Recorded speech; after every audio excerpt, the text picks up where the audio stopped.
Hola, hola, ¿qué tal? Buenos días, buenas tardes, buenas noches, gente. ¿Cómo los ha tratado la vida? ¿Cómo los ha tratado el COVID? ¿Cómo los ha tratado la existencia tan dolorosa y cuestionada durante estos días?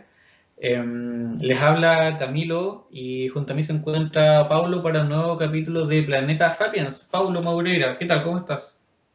Bien por acá, Camilo. Oye, qué triste la presentación, cómo va la La vida, cagó. como que se nota que la cuarentena ya está menguando un poco en nuestras mentes jóvenes y voraces, pero no hay que estar tristes, sí, hay que estar agradecidos y bueno, y abocarnos a lo que nos compete esta noche, Camilo.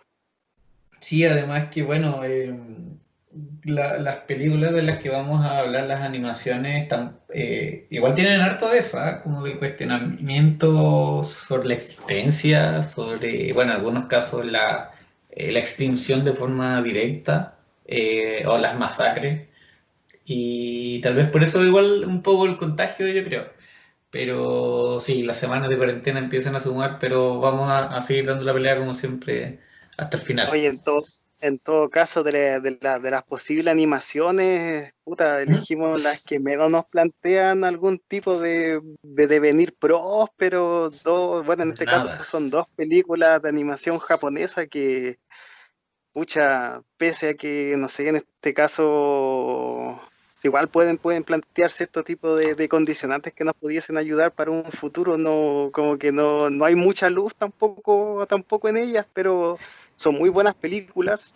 Las dos están en dos contextos bastante, si bien están cerca en años, tienen diferencias como tal y bueno, es lo que vamos a abordar en esta noche fría de, de mayo, ¿no? Sí, Sí, aún mayo, Pablo, sí, o sea, como que nos quedamos más pegados en marzo todos, yo creo, ¿ah? Pero ya estamos terminando mayo. todos los días son lunes, pero ya, nos vamos a abocar entonces a lo que estamos. Bueno, hoy día Exacto. con Camilo hemos decidido hablar de dos películas. En este caso vamos a partir con la que se estrenó primero, coincidentemente. No me refiero en este caso de Akira. Akira, Exacto. del gran Katsuhiro Otomo. Es una película que, bueno, fue estrenada en el año 1988 y que está basada parcialmente en el manga del mismo nombre. Lo curioso acá es que la película, cuando fue estrenada, el manga no estaba ni en su, a ver, ¿cómo podríamos decirlo? No estaba llegando ya a la mitad de la historia. Por tanto, llega un momento en el cual película y, en este caso el cómic japonés, no tiene mucho que ver y creo que es importante abordarlo porque si alguien que no ha visto la película, que está escuchando esto, tal vez le pueda generar el gustito de revisarla. Bueno, en ¿Tú argumento, leíste perdón, tú leíste el manga? sí, o sea, Lo todavía leíste no. después de haber visto la película, ¿cierto? Sí, no, la película yo me acuerdo que la primera vez que vi a Akira fue hace mucho tiempo y de hecho fue en Chilevisión la noche de Halloween cuando yo era nada más que un infante y de hecho para mí esto es lo importante de Akira, que es una película que uno la puede leer de dos maneras, que Mm. uno puede quedarse como esta película con niños que tienen poderes psíquicos, donde también hay mucha escena de batalla y es una película súper entretenida así. Y ya uno cuando ya la ve con más edad también te das cuenta que es una película que tiene otra capa de interpretación. Y para mí hay harta animación japonesa que se enmarca en este estilo, donde son totalmente disfrutables en el contexto de ser un niño que simplemente las consume por la espectacularidad y porque el argumento también es súper atractivo en tanto, no sé, efectos, animación, y que también esconde un trasfondo un poquito más sesudo. Sí, de Bueno, en este caso, hecho, perdón, solo con esto termino, después de ver a Akira, buscando un par de cosas como información, comentarios, como de todo un poco, algo que encontraba recurrentemente era el hecho de que la gente planteaba que Akira presentó y marcó una escuela un poco, que fue para, bueno, algunos tal vez en su, nos la compararon como con 2001, con Blade Runner, como en comparación exacta, sino que decían que era como un equivalente en su respectiva área. ¿cachai? Como un precedente Ex- para el anime japonés y que de todas maneras posibilitó que después conociéramos otros clásicos que son fenómenos mundiales. Es un punto de inflexión también en lo que es animación japonesa, porque hasta ese punto, si bien ya existían sagas que eran súper importantes, hasta ese momento eran nada más que un arte muy dirigido a lo que eran las personas de menor edad, y en este caso Akira, sin ser una película que raye en el gore, sí tiene escenas que son súper gráficas, tal vez no tanto en violencia, pero sí en el lenguaje que es súper directo. Bueno, hablando ya más bien de la trama, nosotros nos encontramos con un Japón subsumido en una sociedad totalmente marcada por la violencia paramilitar, ya que en el año 1988 hubo una catástrofe en el cual Tokio es sumergida a la nada. Nosotros Ujú. después nos vamos a dar cuenta que este hecho fue propiciado por el niño del cual se saca el nombre de la película, Akira. Bueno, pero en este contexto vemos que hay enfrentamientos insurgentes entre la masa, y también vemos que hay un clamor popular en torno a que hay una segunda avenida. En este caso nosotros podríamos hacer el paralelismo con la imagen cristiana de Jesucristo, pero hay un clima en el cual se dice que algo va a venir, que hay una fuerza con la cual nos va a purificar, y que esa fuerza es Akira. Bueno, en este contexto de violencia nosotros conocemos al que vendría siendo en este caso, no sé si héroe es la palabra, pero es el personaje principal con el cual nosotros vamos El conociendo el protagonista. devenir el protagonista, claro, que en este caso Es, es Kaneda.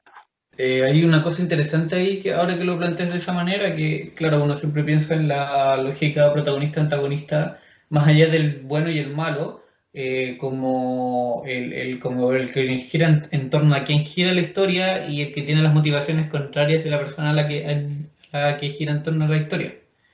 No sé, Claro. no lo pronuncié bien, pero creo que me expliqué bien.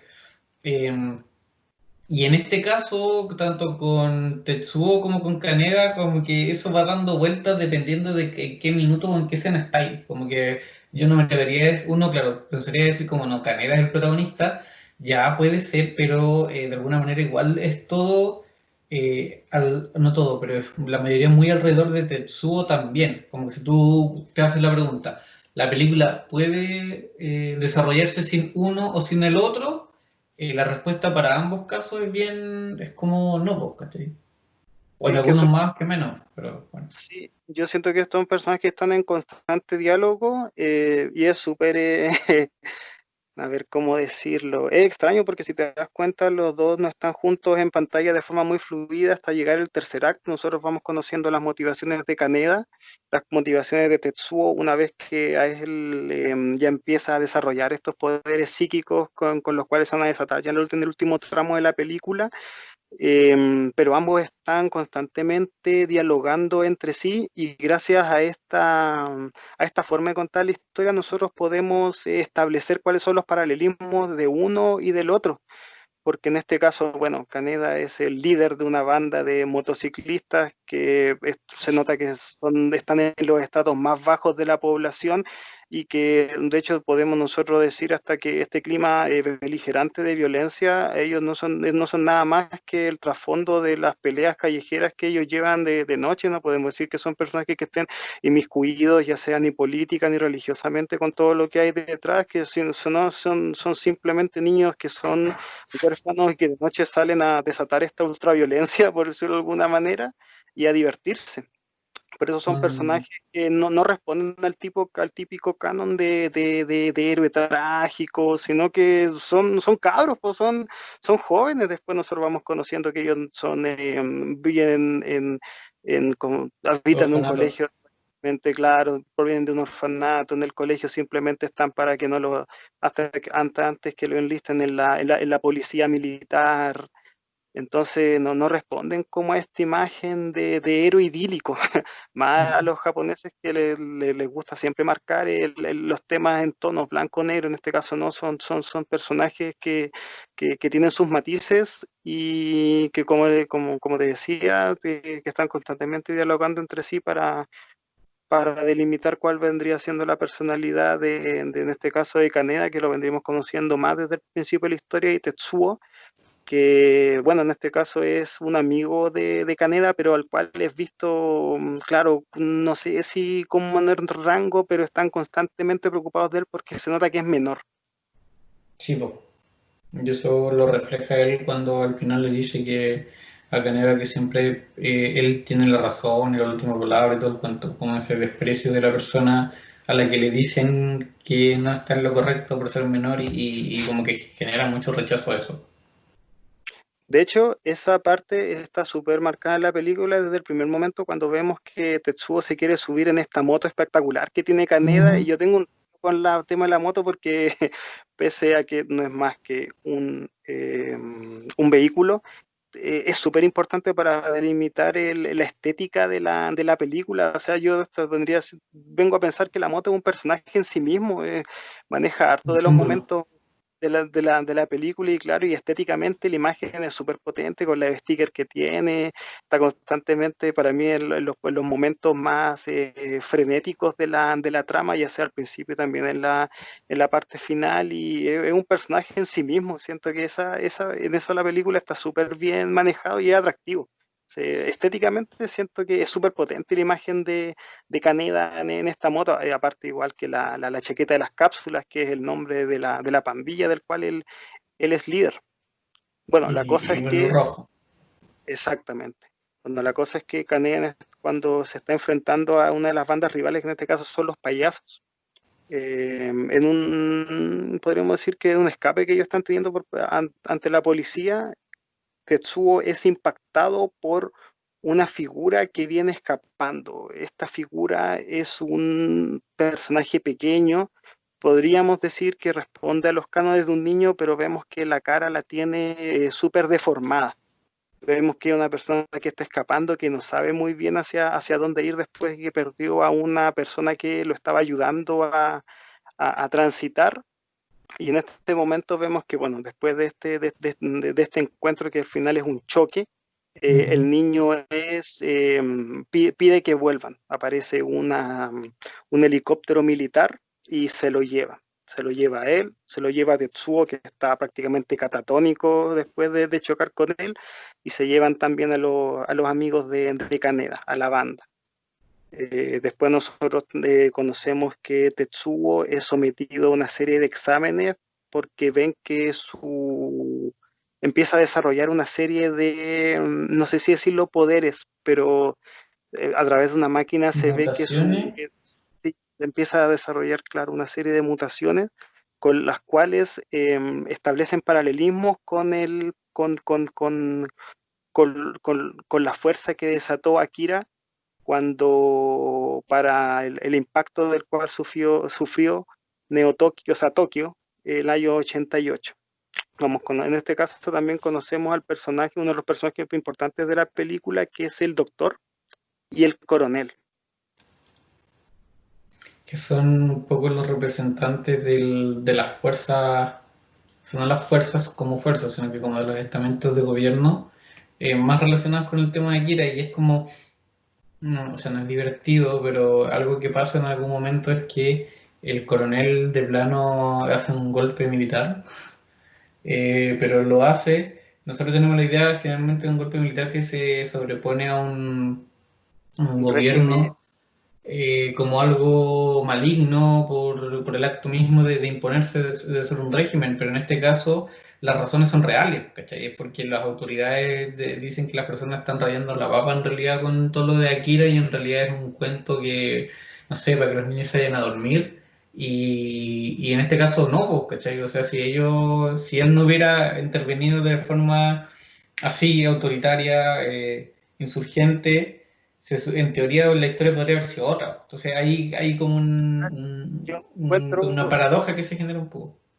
yo encuentro que es súper interesante el personaje del coronel porque nosotros, al igual que todos los personajes de la película, no sabemos cómo se va a manifestar este poder con el cual ellos están lidiando, pero el coronel, si te das cuenta, su misión es la de proteger la ciudad. Y en un momento él se lo dice al doctor. El doctor dice, tú odias esta ciudad. y le dice, sí, pero tengo que defenderla. Soy un militar, tú nunca vas a entender. Para mí Ujú. eso marca algo Al súper, científico. es como un quiebre, sí, es un quiebre en las motivaciones del personaje, porque nosotros lo que habíamos visto de él hasta ese momento es que era alguien, no sé, autoritario. Podríamos hasta pensar que en un momento que va a ser el antagonista de la saga.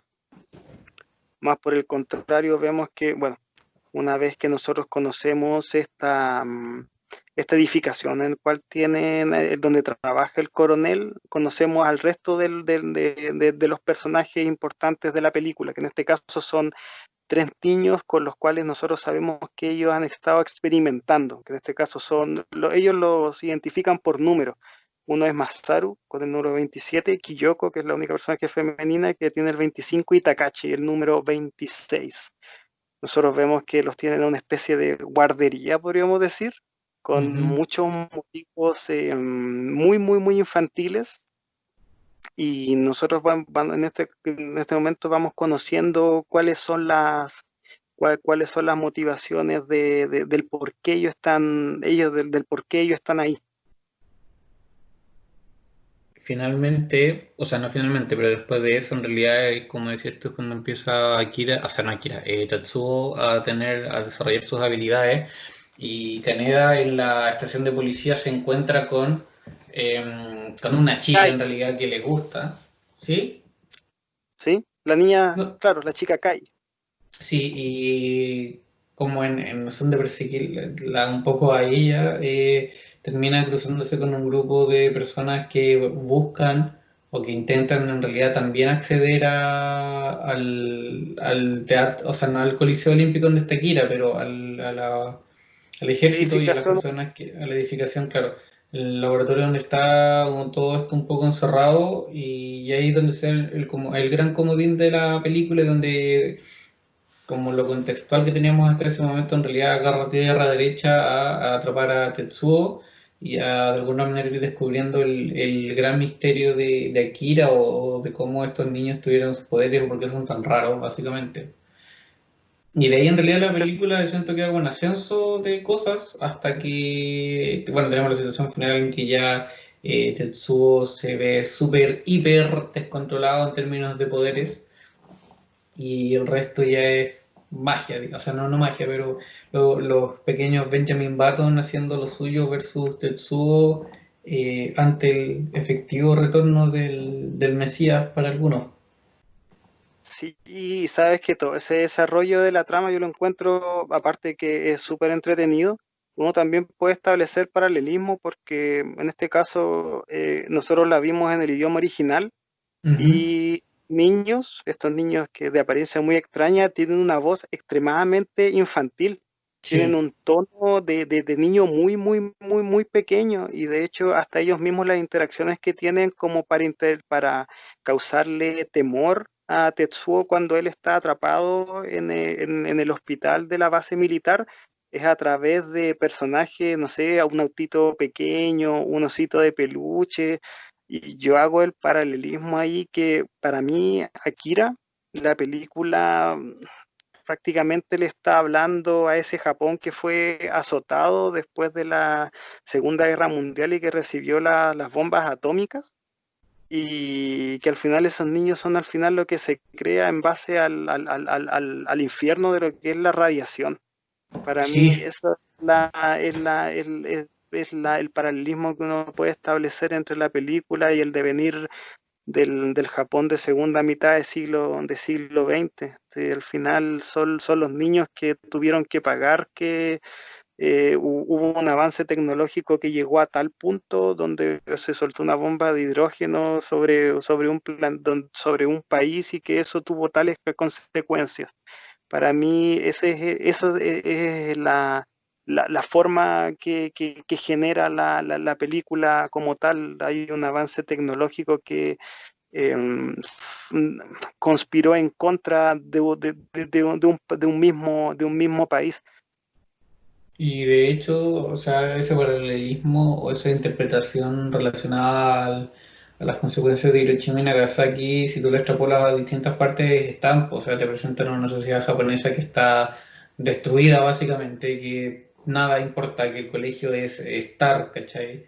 Eh, y que por eso a mí, a ver, lo que me hace más sentido, lo que me llama más la atención de Akira cuando la veo, la he visto dos veces, una hace un par de años y la otra ayer, de hecho, eh, es que uno, como decías tú, no tiende a tener de protagonistas a un grupo de cabros que uno llamaría como en Chile como peluzones, ¿cachai? Como chicos que se comportan de una forma que no es la que se asocia a las normas sociales de como con distintos matices, pero que son un reflejo perfectísimo de la sociedad en la que crecen, básicamente. No tiene más ciencia que eso. La película constantemente, desde muy rápido, te presenta revueltas sociales que no son como leves, ¿cachai? Que son fuertes, donde hay represión policial, donde hay imágenes que, a propósito de lo que conversábamos en el saludo inicial, me eran como pseudo dolorosamente similares en algunos casos. Pero que es corta, fome y dura. O sea, ves una sociedad estéticamente también, como las calles todas como descuidada, la gente tratándose muy agresivamente. La sociedad que te presenta Kira es una sociedad, en este caso japonesa, que es muy egocéntrica en el sentido en el sentido máximo de la expresión del ego, ¿cachai? De el yo estoy en el centro y yo sobrevivo imponiéndome al otro. Y por eso las relaciones entre los chicos son así, por eso vemos adolescentes que en realidad la única forma que conocen es ser, es ser muy visceral, es ser muy agresivo, es ser muy violento, porque esa es la referencia que tienen y eso es esa es la opción que conocen, ¿cachai? Si al final no es que sean cabros malos porque eres el malo, o hasta cierto punto ya uno puede decir sí, pero por lo menos lo que nos muestra la película es hay escasa referencia de como de otra alternativa de sobrevivencia y de participación. Es demasiado cargante e insistente en eso. O sea, vemos políticos, vemos empresarios y toda la gente. La imagen es súper gráfica la imagen y eso tiene la película que es muy como desagradablemente gráfica para las cosas que metaforiza cuando, por ejemplo, se declara, cuando está explotando una de las tantas cagas, y que no recuerdo si es que era el presidente de,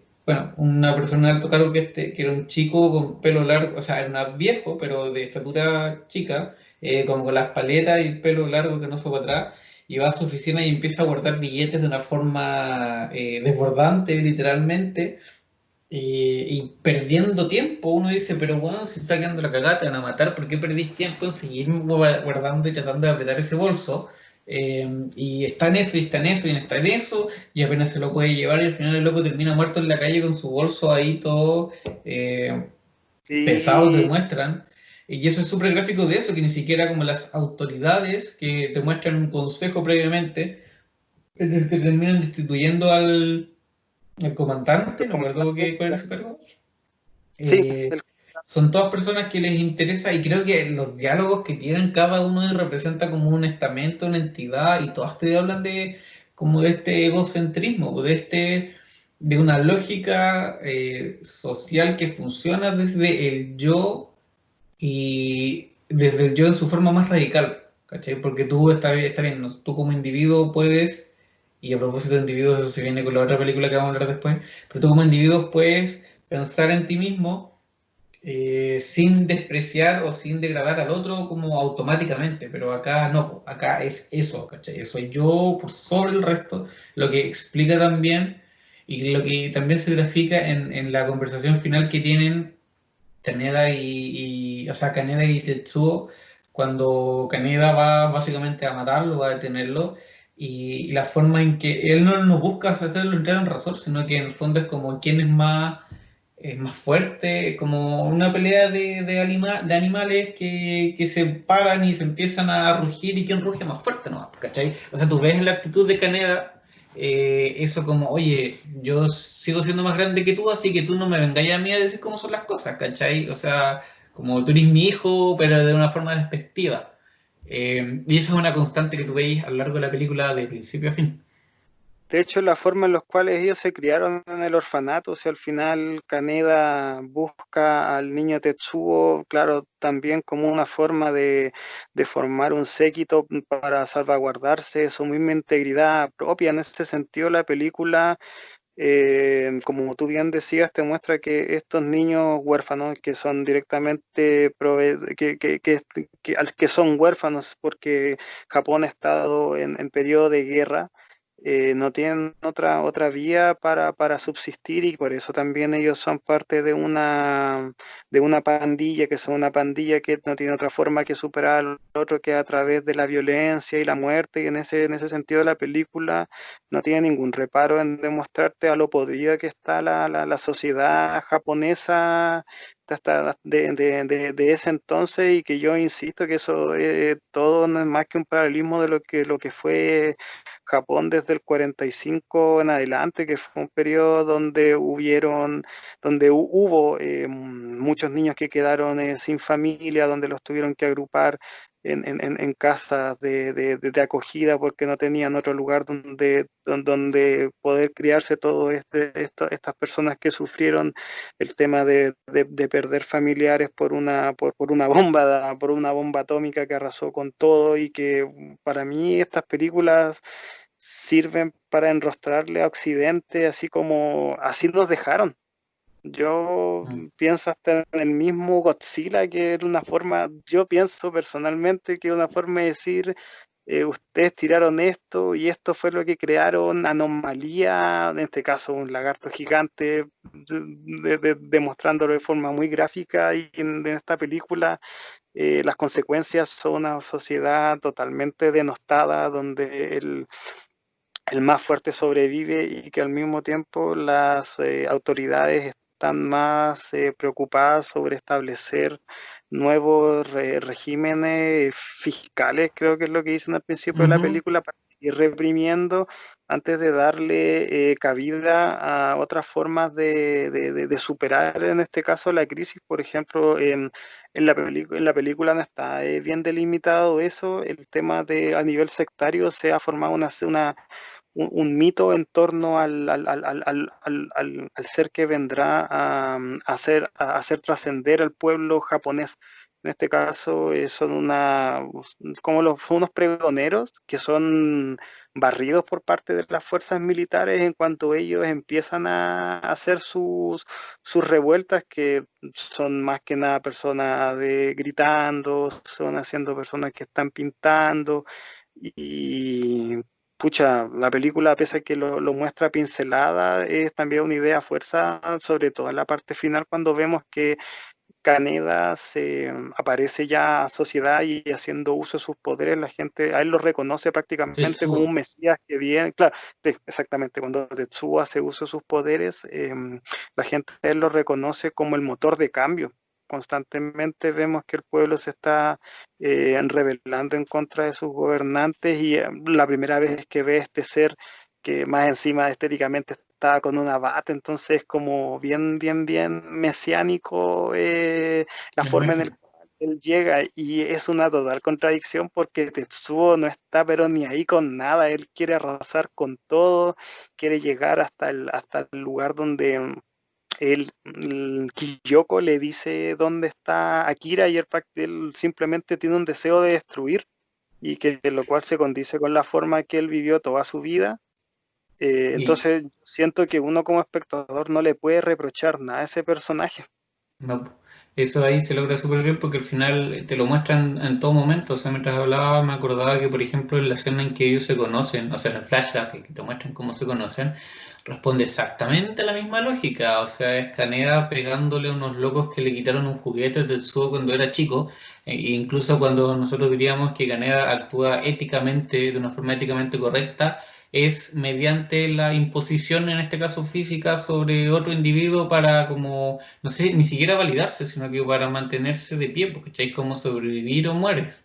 Eh, y con respecto a lo otro, la idea del Mesías o de la figura religiosa es otra cosa que hace mucho sentido con respecto a la forma en que estaba la sociedad del Neo Japón que nos presenta Akira, porque al final es una sociedad que no tiene, o sea, que en la que la civilización como concepto, como forma de organización, si es que quiere, fracasa, ¿cachai? Sí, al final el mundo civilizatorio ahí, sí, o sea, estamos hablando de un país que sufrió una tercera guerra mundial, es como ya esta guaya no fue. Y la corrupción de la que hablábamos y todo eso que es tan presente hace que tenga sentido que, por ejemplo, no hay un norte al que la gente, digamos, quiera aspirar, y es realmente la ley del mal fuerte, y ante eso hay como una necesidad del humano, de las masas, tal vez más que del humano como individualmente, de tener una guía, como De de hecho, tener algo a partir de lo que trabajar, y en ese sentido es súper natural que surja una idea, aunque sea mitológica, aunque sea basada en cosas reales, aunque sea como una ideología, aunque sea una persona, aunque sea un equipo de fútbol. No sé, estoy dando un ejemplo súper variado, pero como hay algo a lo que la masa necesita seguir, que en este caso la sociedad japonesa no tiene, y que está en una frase que dice Tetsuo cuando conversa con esta chica, que es las pocas conversaciones sinceras y calmadas que tiene, que no me acuerdo cómo se llama la niña, que es la niña que lo encuentra en el solamente Estadio Olímpico. sí, es que es su novia. Ella, pues, a ella le dice en algún momento, cuando ella le pregunta por qué le dicen que es aquí la cuestión, y él les dice como que les daría igual que fuera yo o cualquier otro mientras tuvieran alguien en quien creer. Y al final es eso, ¿cachai? Si hubiese sido cualquier otro individuo de la película el que hiciera eso, independiente de sus características, porque como dices tú, Tetsuo no está ni ahí con ser un mesías, ¿cachai? El único momento en No, que trata de hacer algo por esas personas, que es cuando los carabineros, los policías, los detienen en el puente, él trata como de atacarlos porque empezaron a dispararle a sus feligreses y deja la cagada, porque al fin mueren todos, ¿cachai? no, hay yo encuentro que esas escenas son las más directas para demostrarte la naturalidad del personaje y que al mismo tiempo siento que este Tetsuo testarudo, violento, que no tiene ningún reparo en destrozar todo lo que está a su paso, en el último tramo de la película también obtiene su redención y que finalmente es la idea con la cual la película intenta reconciliar a todos los personajes con los cuales al menos los principales con los cuales se mantuvo la tensión en torno a la acción, sobre todo después que Tetsuo se revela como este ser que ya está totalmente desbocado y que tiene la única intencionalidad que él tiene en un momento es de ir por Akira y él mismo quedar como el ser poderoso. En un momento él estaba sufriendo mucho dolor por no poder manejar su poder y el comandante que ya sabemos que él tiene la intencionalidad de salvaguardar la ciudad y que ésta tenga el menor impacto posible cuando el Akira demuestre toda su energía, él le pide que vayan al laboratorio para cuidarlo. Él de hecho Tetsuo le pide a él unas drogas Ujú, para el dolor. Le dice, no, yo no voy a ir para allá, ¿para qué? Para vivir con los tres mocosos el resto de mi vida. Siento que toda esa parte de la película, que tan súper bien animadas, te sirven para delimitar y también para caracterizar a este personaje que yo siento que a Tetsuo no lo vemos como tal hasta esa parte de la película. como tal, como individuo, dices tú. Como individuo exactamente lo vemos en su momento que es la persona que está con la banda, pero que no es el más importante, después está sufriendo en el hospital, es parte no es más que un conejillo de indias con los cuales ellos están viendo cuáles son los paralelismos de la energía que libera él y la que liberó a Kira en el 88. Entonces a él lo vemos simplemente como una cobaya de laboratorio y no sabemos de él hasta que él mismo se identifica como ser que importa y que él logra esa trascendencia a través de los poderes que el cual él no estaba tampoco al tanto que poseía. Siento que nuestro aprendizaje de lo que está pasando va muy de la mano con lo que va sintiendo Tetsuo. Tetsuo se va enterando de lo que es Akira, de los poderes que traen consigo, de dónde vienen estos niños que responden a números, cuáles son las intencionalidades del comandante. Siento que nuestro transitar en la trama va muy de la mano con el desconocimiento en un momento y al final con lo que obtiene Tetsuo una vez que él trasciende de este universo. Sí, ahí eso igual se relaciona, o sea, no se relaciona, pero si uno lo sigue leyendo como desde lo que habíamos hablado, que al final el poder consume a Tetsuo, lo mata. Podemos decir que traspasa de aquí a allá, no sé, pero hasta ese minuto lo vemos como grotescamente el poder ya se le sale como casi corporalmente, o sea, lo hiperinvade, que al final es el punto máximo que uno puede tener cuando apela o actúa desde lo visceral, o sea, lo visceral y lo momentáneo y lo adrenalínico solamente trae más visceral, más momentáneo, más adrenalínico y así de una forma que es tanto intensa, exponencialmente creciente. ¿Qué es lo que pasa? O sea, pasa de un minuto a otro a descontrolarse y no poder volver atrás y no volvió atrás, ¿cachai? Y era crecer y ser consumido. Y a propósito de lo que hablabas de la sociedad japonesa, como los paralelismos, es como también eso, por el ser consumido leía por ahí, por ejemplo, por la cultura norteamericana, ¿cachai? Que la sociedad luego no, el ataque con las bombas atómicas no fue solamente la explosión, sino que es lo que vino después, que se empieza a comercializar, que se empiece a occidentalizar mucho el país, en términos comerciales principalmente, y que se ve también ahí en la película, porque tanto desde la lectura que tú lo hagas, que Tetsuo termine consumido en sus poderes o en esta característica que se le suma, no es gratuito tampoco. Responde a la lógica que vemos y que al final todo es súper climático el momento final por eso, porque ves las protestas, ves a los policías, ves a los militares, ves a Tetsuo, ves a Kaneda, ves a todo el mundo explotando y después literalmente explotando. O sea, la ciudad estuvo a punto de volver no sé si a desaparecer, pero a tener un evento de las mismas características de la que había sufrido 30 años atrás, cuando comienza y se repite el ciclo de no. No, y eso es súper interesante porque siguen los paralelismos, porque como tú bien dices, claro, el efecto de las bombas atómicas no simplemente fue la devastación que creó, por ejemplo, en Japón acabó la era de los emperadores, después había gente que no estaba dispuesta a que esto siguiera, entonces las revueltas se dieron y claramente en la película se ve ese tambaleo de la sociedad hacia un punto de no saber cuál va a ser el próximo paso que tienen que dar antes de nuevo fallar en este sistema, o sea, en este sentido. Podemos ver que hasta el plan del comandante fue un fracaso porque la ciudad igual quedó en ruina, en un momento se ve que el nivel del mar subió, entonces todo esto podría interpretarse que no hubo un impacto mínimo de lo cual supuestamente se estaba trabajando para evitar, sino que fue todo lo contrario.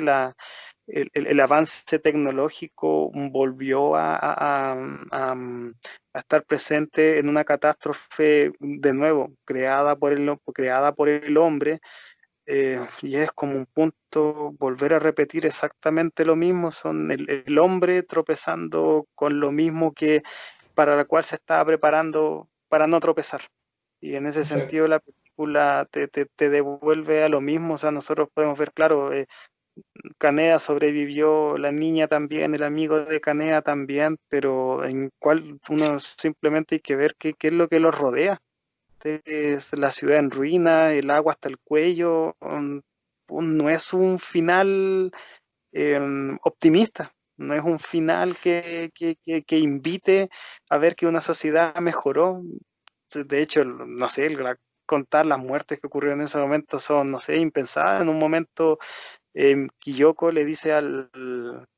le dice al comandante que se esconda bajo un túnel y vemos que el túnel también está bajo el agua, entonces es como, no sé, en ese sentido es como expectar al mismo fracaso al cual toda la película se intentó evitar, pero ocurrió de la misma manera.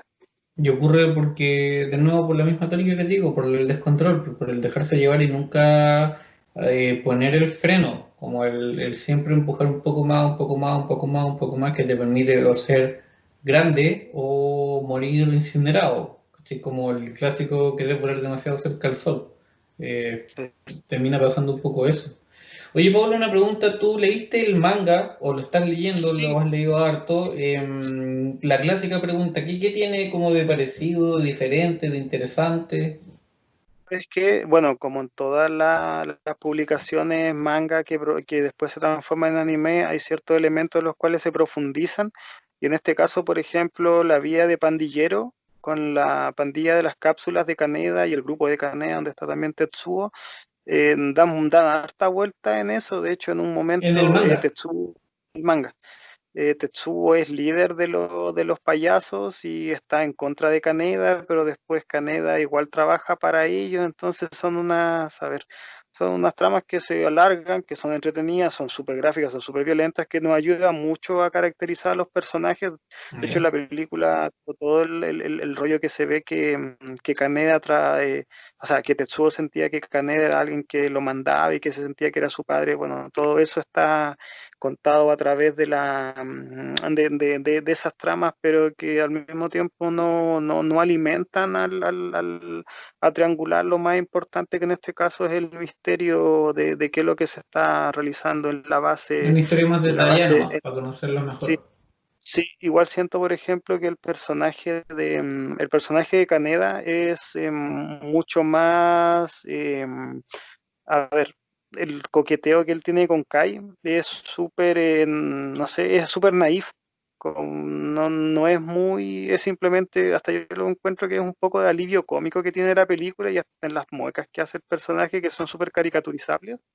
Y en el manga es todo lo contrario, Kane es mucho más canalla y de hecho en un momento intenta sobrepasarse sexualmente con Kai y nos sirve también para delimitar que el personaje no bajo ninguna óptica es un héroe.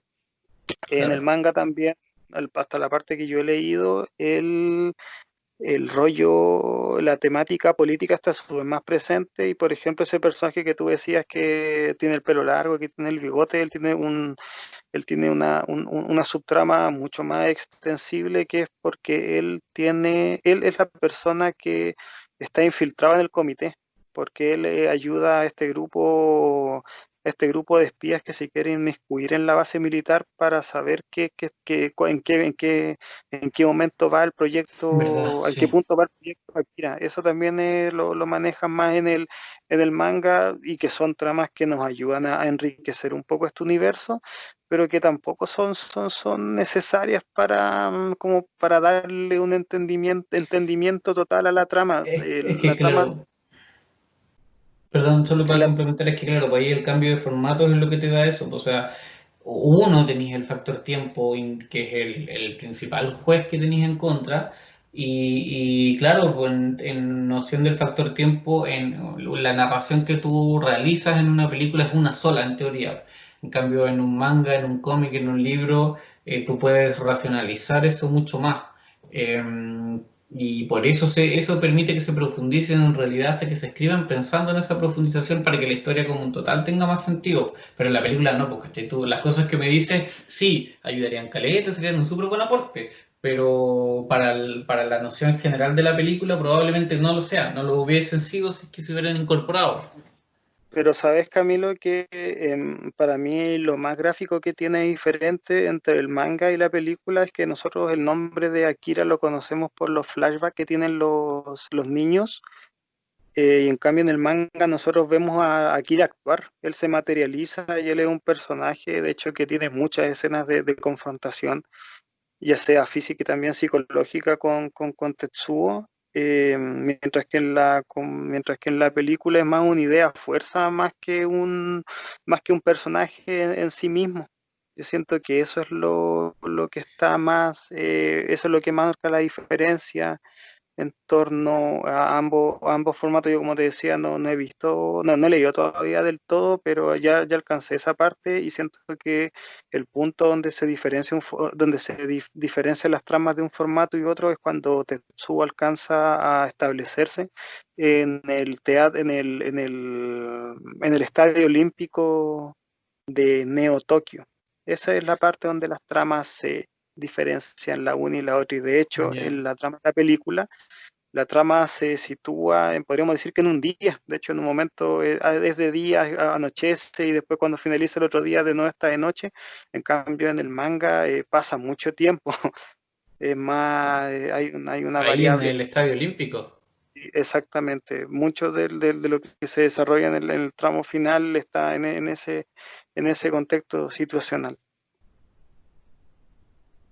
pero la Perfecto. película responde totalmente y yo siento que es un clásico a nivel de animación. Como te decía, es una película que yo vi siendo un niño, no sacándole ningún rollo, pero alucinando con estos niños de capacidades psíquicas y bueno, eliminando tal vez esa escena cuando los payasos se vengan de Tetsuo y en un momento desnudan a la que es su novia. Yo siento que la película yo la recomendaría para ver a un niño porque te lleva a la animación japonesa a un punto que tal vez, no sé, los clásicos que se ven no son tan punzantes ni tampoco interesantes. O sea, esta película igual te puede hacer reflexionar y que siento que también te sirve para que te interese, no en las clásicas series o películas, sino también para que revises otro material que es también muy entretenido y que también maneja tramas y subtramas que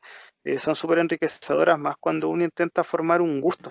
Por eso yo siento que la película funciona tanto, no sé, en adolescentes de 14 y 15 años, así como en treintones como, bueno, como yo, por ejemplo. Sí, pues yo creo que la clave, y como para ir cerrando ahí la idea en torno a Kira, yo creo que está en eso. Es que es súper atípica en el sentido de, o no sé si súper atípica, pero por lo menos atípica en una comparación general, en presentarte, en hacer el centro a estos niños que no son niños correctos, ¿cachai? O sea, éticamente y socialmente correctos me refiero, que muchas veces cuando te presentan esos casos como centrales en una historia, igual son niños con los que tú dices como que, ah, claro, la vida los ha tratado así, bla, bla, bla, como que hay una justificación de la empatización, acá no, o sea, acá te presentan que los buenos son unas personas que si tú las vieras en la calle y no en la tele, probablemente tú sentirías, o no sé si odio, pero te daría, o probablemente sí, ¿cachai? Como rabia o como estos pendejos, ¿cachai? Como no sentirías una empatía o te importaría poco su historia de vida. Siendo realistas, digamos, con todo lo egoísta que suena lo que estoy diciendo, ojalá no ser así, tratemos de no ser así. Pero a la hora de los que hubo generalmente no es así, por lo menos hacia adentro la sensación de repente es como muy extraña. Y no es típico que te presenten esa sociedad, po. Pero a la vez te lo presenta, pero te deja súper claro que ellos en realidad son el producto de una sociedad que es, repito de nuevo, que es despreocupada y que es irresponsable, ¿cachai? Como que al ser egocéntrica se desentiende de la responsabilidad propia en el acontecer, digamos, en las consecuencias. Y ese es el producto, tener a cabros que en realidad les importe nada, que no respeten ni a la policía, ni a sus profes, y no diría a sus papás, pero no sé si es que vemos papás incluso en la película, ¿cachai? Que igual es súper gráfico, o sea, la ausencia de la figura del padre, tanto en términos espirituales como ideológicos, como literales. O sea, ahora que lo digo, lo pienso, creo que no vemos papás en la película, si es que lo vemos, vemos, no sé, uno, dos. Lo más cercano podría ser la relación que tiene Ryu con Kai, pero es Claro. prácticamente porque los dos pertenecen a la misma organización de espías, pero no es más allá de eso. Oye, qué buena idea sacaste ahí, tienes mucha razón. No hay una figura de autoridad paternal en toda la película. Vemos personajes que deambulan bajo un código moral que es propio Y oye, me gustó esa idea que sacaste y yo no la había pensado sinceramente. Sí, no, yo tampoco se me ocurrió, realmente lo decía, porque claro, si tú pensáis en lo iba a decir, o sea, porque al final, como te digo, si tienes una sociedad que no tiene guía, la película en este caso, o sea, la película plantea una sociedad que no tiene un norte, insisto. Eh, y eso se refleja en distintos aspectos, como esto, no solo en el hecho de que los chicos no tengan, o sea, pensé en eso al principio, que claro, te presenta chicos huérfanos como protagonistas, pero después me puse a pensar, claro, en el colegio tampoco, o sea, muestran profes, pero los profesores están menos que dibujados, ¿cachai? Me acuerdo que hay una imagen súper gráfica de un profe que está escribiendo cosas en la pizarra, mientras el resto está de verdad en nada, ¿cachai? Onda, echado, durmiendo, hablando de una forma, no es ni siquiera un curso desordenado, es como ellos comparten el mismo espacio, pero no están interactuando para nada estudiantes con profesor. Y solo la figura más cercana a una autoridad es la policía, pero es una autoridad que no es paternal, que no es, o maternal, ¿cachai? No es una autoridad educadora, es una autoridad, nada, es como el más fuerte en la selva nomás.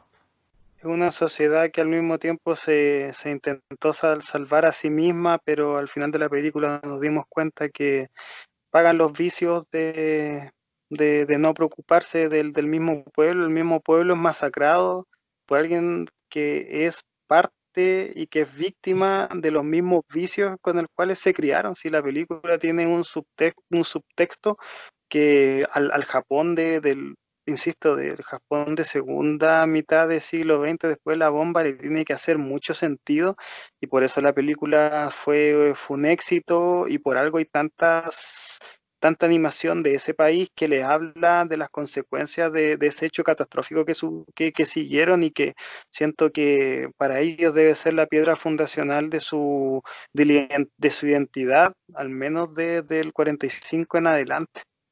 Y que también explica por qué se le pusieron tantas lucas a la película, si la película tampoco es que fue un golazo, ¿cachai? De un weón que se arrancó con la pelota solo, o sea, cuando tú buscas ahí te das cuenta que hay no me preguntes ahora, pero hay un montón de empresas que estuvieron metidas, que pusieron plata Es, para que se invirtiera en la eso, película, en términos técnicos, yo no soy especialista ahí, pero por lo que leí por lo menos hay mucho eh, no sé si mucha mejoría, eso, dedicación, interés en invertir en la película para que se vea bien y se le puso lucas y probablemente un proyecto al que se le pone esa cantidad de lucas o que en el que se confía tanto trabajo es porque o la vendieron muy bien o las personas que pusieron las lucas supieron darse cuenta de que tenía todos estos elementos presentes. sí, sí, en la película están, de hecho, para llevarse a cabo, trabajaron varios estudios de animación a la vez para que la película fuese lo más fidedigna posible y que no tuviese ningún tipo de bajón presupuestal, bajo ningún tipo de rubro, o sea, desde el del doblaje, desde el cómo se movía la boca, que es un aspecto que en el cual era normal abaratar costos, ¿no? La película fue a por todo y de hecho tuvo un presupuesto súper alto y creo que recaudó como el 7 veces más, ¿no? Sí, es una locura. Sí. Pero yo creo que se justifica totalmente y sabes que tal vez para finalizar, yo siento que Akira es la piedra fundacional con la cual se estableció una animación japonesa mucho más madura, que también iba para jóvenes, pero que tampoco iba a rehuir de tocar temáticas que le iban a ser atractivas para otro tipo de público que buscaba temáticas súper serias, maduras, pero que también fuesen un genuino ejercicio de entretenimiento. Y yo siento que nosotros, bueno, habíamos hablado de otras cosas que van más allá de la película, pero si tú la miras, son 2 horas, pero que se te pasan volando y la película como le digo, es entretenida y la recomiendo al 100%. Totalmente de acuerdo. Pasamos entonces a la segunda parte del programa el día de hoy en que hicimos, no sé si llamarlo un especial de anime, pero por lo menos nos propusimos hablar de dos películas que llaman mucho la atención y la segunda es Ciclo, Ghost in the Shell. ¿Cómo? no, un ciclo de anime, te iba a decir, como Claro, los de como los de antaño, del Club de los Tigritos. O los de Mega en la noche, los viernes, cuando daban películas de Dragon Ball Z. Ya, pero eso es cuento de Otros, otro día. Sí. otros tiempos.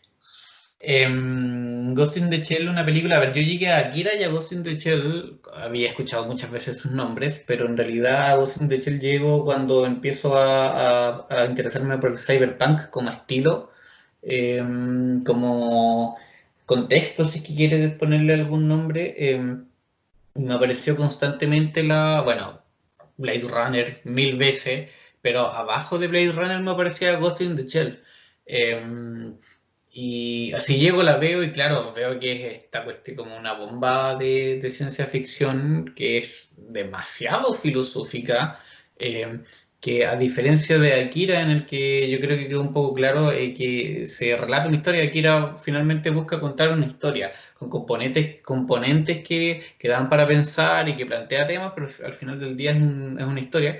A diferencia de Ghost in the Shell, que lo que hace más que nada es discutir sobre un tema, literalmente y con el ejercicio mismo de la película, donde hay preguntas, muchas, que yo te diría que, como hemos hablado en otras ocasiones, como en el caso, por ejemplo, de Alex Garland, em, son preguntas que quedan ahí como preguntas nomás, ¿cachai? No busca responderse, o se responden a medias, o en realidad se tiran ciertas directrices que, como para discutir en escenas de la película, pero es más que nada eso, preguntas y planteamientos y dudas, tanto de los personajes como de declaración misma de ideas. Sí, de hecho, eso es lo interesante que tiene Ghost in the Shell como propuesta, porque lo que hace acá el director, que sabes que hay que nombrarlo porque todas estas tienen una mente creadora que es Lo Masumi busco Shiro. Sí, Masumi Shiro, él toma la ambientación cyberpunk con todos los vicios que uno puede considerar de este estilo, que son perdón, estas sociedades. ¿Sí? pausa, no, es que la película está dirigida por Mamoru Oshii y el manga es de Masamune Shirow. Ah, ya, ya, perfecto, perfecto, perfecto. Bueno, no, pero a lo que iba, claro, es que el creador finalmente lo que hace es que agarra la ambientación cyberpunk, es decir, estas sociedades que están hipertecnologizadas, donde vemos que prácticamente la fusión entre ser humano y máquina llegó a un grado de compenetración tal que no se pudiese entender la vida de uno y la existencia del otro si es que no están constantemente en diálogo y agarra algo que igual está muy presente en la temática cyberpunk, que es el tema de las policías integradas por cyborgs, y que estéticamente vuelve a la película fascinante. O sea, a diferencia de Akira, en este caso Ghost in the Shell, tiene un tratamiento de personajes que lo encuentro mucho más humano y menos ligado a este clásico visionado que uno tiene del anime en general. Los personajes son más estilizados, tienen cara menos redonda, ojos más pequeños y estéticamente eso ayuda mucho a darle este tono serio y formal que tiene la película. De hecho, un paralelismo que yo encuentro entre una y la otra, que la acción en Akira es mucho más espectacular, es grandilocuente, hay persecuciones que están hechas para embellecer y dilatar la Animar pupila y constante. no se entiende exactamente. Akira, o sea, esa es De para Akira. mí es sí, eso es lo que para mí caracteriza un poco a Akira. En cambio, Ghost in the Shell juega con otra clase de estética. En este caso, la película, si bien también tiene escenas de pelea que coreográficamente son espectaculares, tiene un ritmo mucho más reposado. Y por eso la película en sí misma tiene una forma de narración que sin volverla lenta ni nada, siento que al menos los dos primeros actos de la película nos sirven para situar uno al personaje principal, que es la mayor Kusanagi, que es la que nos va narrando la película, también los actos sirven para la creación de mundo. O sea, nosotros vemos que en este caso Kusanagi es un cyborg, es una entidad que en algún momento fue humana, pero que actualmente lo único que sobrevive de ella es su mente, su esencia. y lo que es la película está delimitado en el título como el ghost, el espíritu.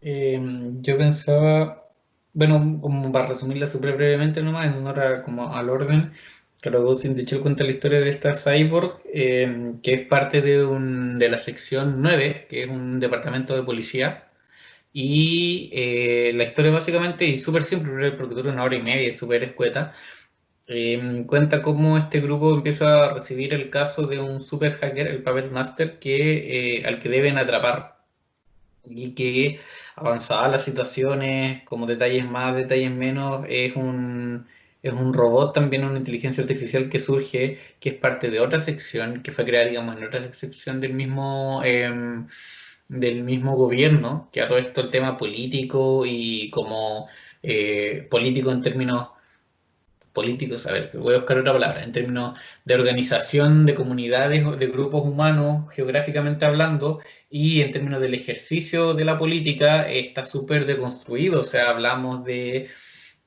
casi países que no existen o que están delimitados de una forma súper extraña, entonces hablan de tratados internacionales, pero que se respetan a media y que en realidad no funcionan tanto como los gobiernos tradicionales, pero que se parecen un poco, es un enredo más o menos, eh, y Pero la, que descubren, perdón, solamente que esta entidad, el Puppet Master, fue creada para espionar a enemigos, pero adquiere conciencia y de ahí en realidad la película se va en la discusión que tiene la comandante Motoko con el Puppet Master y las dudas que van surgiendo en ambos. Básicamente en ese sentido no es muy diferente a otras ciencia ficciones de inteligencia artificial y de que tomen la conciencia y todo el cuento, pero lo diferente está en tal vez en la profundidad que le da a esos temas, en cómo los plantea y bueno, que digamos hoy en día es más común, pero esta película tiene, no sé, 30 años.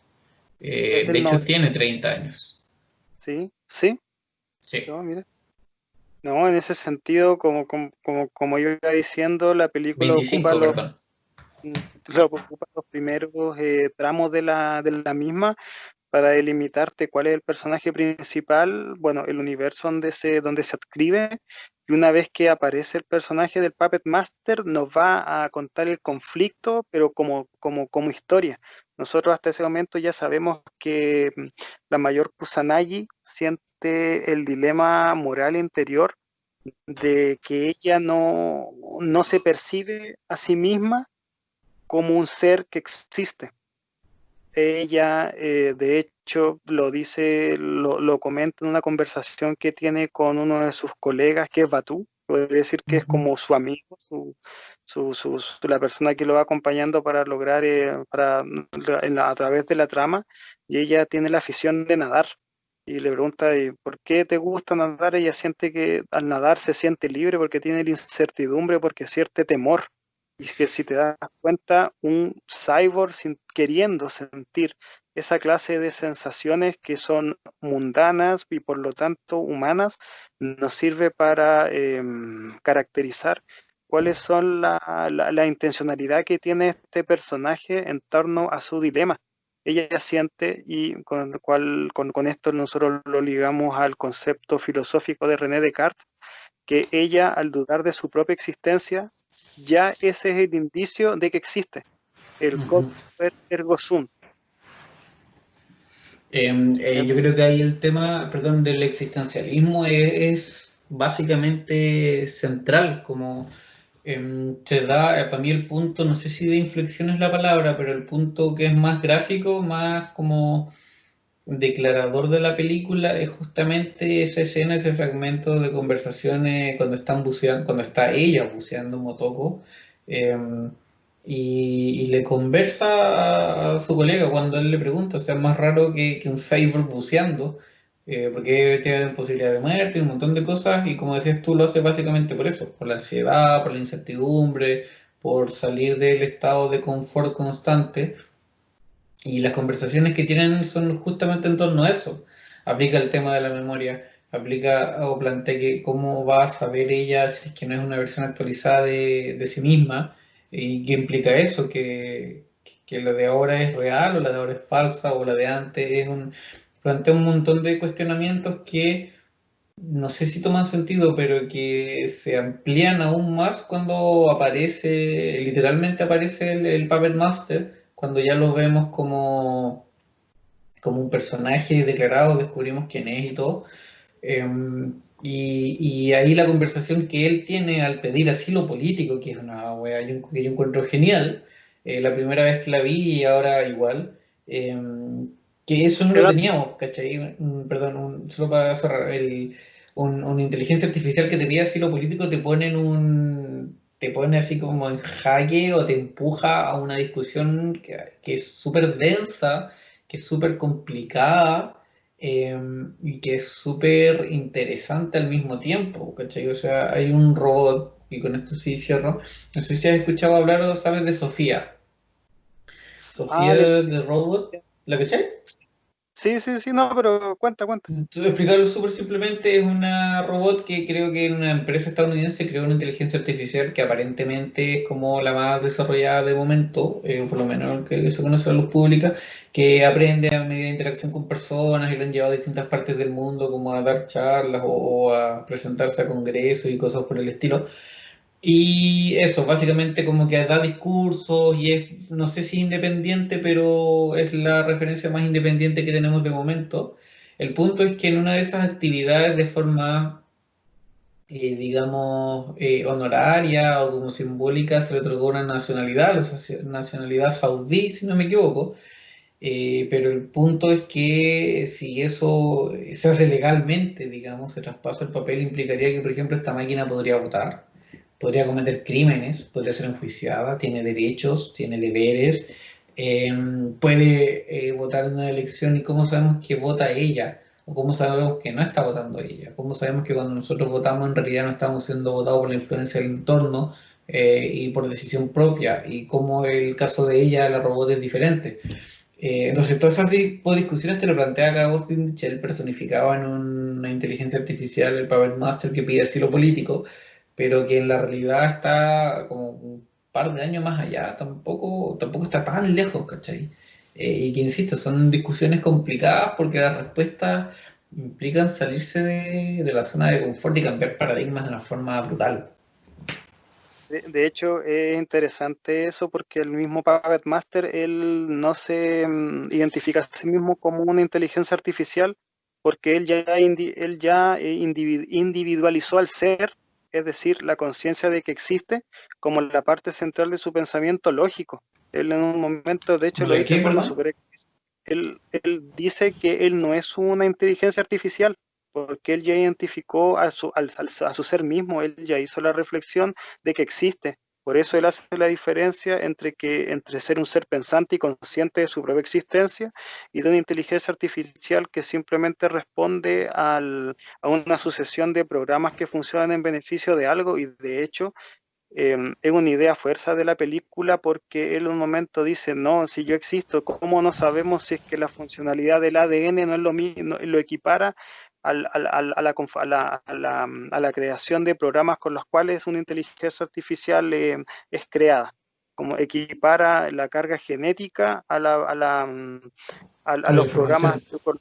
exactamente, la información que está creada a través de la red y realmente, si es que uno se pone a pensar, ambos cumplen la misma función, que es simplemente ser la piedra fundacional, que ser que ser la original, Cortar la la piedra, información genética.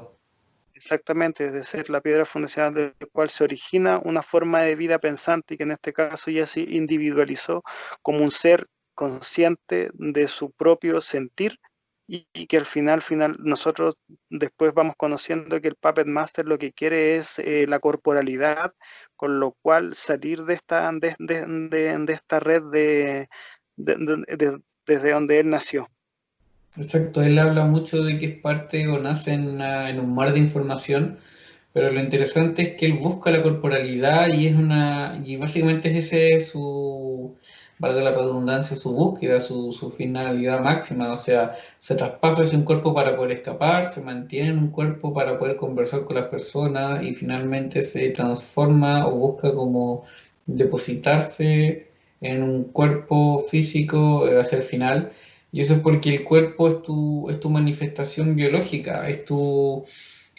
A ver, en el occidente hemos separado demasiado la concepción del cuerpo, tendemos a verlo como un extra nosotros, como el primer extra, si es que quieres, eh, y por eso, y eso tiene mucho que ver con una sociedad neoliberal también, ¿cachai? En la que todo es producción y el cuerpo es uno de esos, o sea, el cuerpo tiene que responder a ciertos estándares, tiene que ser una buena oferta, tienes que invertir en él, etcétera, etcétera.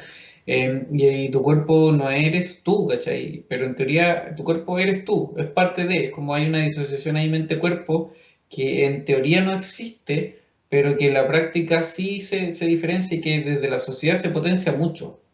El concepto de cuerpo es muy alejado del concepto, por ejemplo, de lo cognitivo, de la mente. Entonces, entendiendo un poco esto como del cuerpo, como la dimensión molecular, si es que quieres, de nuestra existencia, lo de Puppet Master hace sentido porque y una constante dentro de lo, como una hipótesis, digamos, dentro de la película, así como en Akira hablábamos de una sociedad que estaba descabezada, acéfala, ¿cachai? Que era muy egocéntrica. Acá hablan mucho sobre la diferencia, como que un equipo, por ejemplo, lo hablan en términos policiales, un equipo que lo dice Motoko, al principio se lo dice a su chofer que es un humano, que a ella le gusta trabajar con humanos o cree que es bueno tener humanos en el equipo porque si todos son computadores y todos están programados para responder de la misma manera, ese equipo tiene una enorme falla porque es completamente hackeable, derrotable, no sé, es súper pasado a llevar porque no está el margen de error ni de improvisación que tiene el humano.